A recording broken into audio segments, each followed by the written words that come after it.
মাধবপুরে 40 KG গাঁজাসহ এক মাদক কারবারি গ্রেপ্তার, কাভার্ড ভ্যান জব্দ। মাধবপুর প্রতিনিধির ভিডিও চিত্রে বিস্তারিত। হবিগঞ্জের মাধবপুর উপজেলার বেলগড় এলাকা থেকে 40 কেজি গাঁজা ও একটি কাভার্ড ভ্যান সহ এক মাদক কারবারিকে গ্রেপ্তার করেছে মাধবপুর থানা পুলিশ।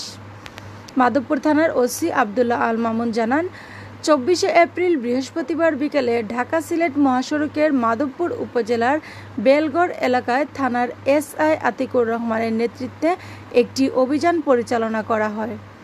অভিযানে একটি কাভার্ড ভ্যান আটক করা হয়। তল্লাশি চালিয়ে কাভার্ড ভ্যান থেকে 40 কেজি গাঁজা উদ্ধার করা হয়।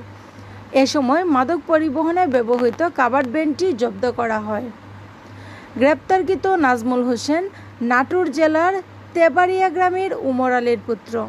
এ ঘটনায় গ্রেপ্তারকৃত নাজমুলের বিরুদ্ধে মাধবপুর থানায় মাদকদ্রব্য নিয়ন্ত্রণ আইনে মামলা রুজু হয়েছে।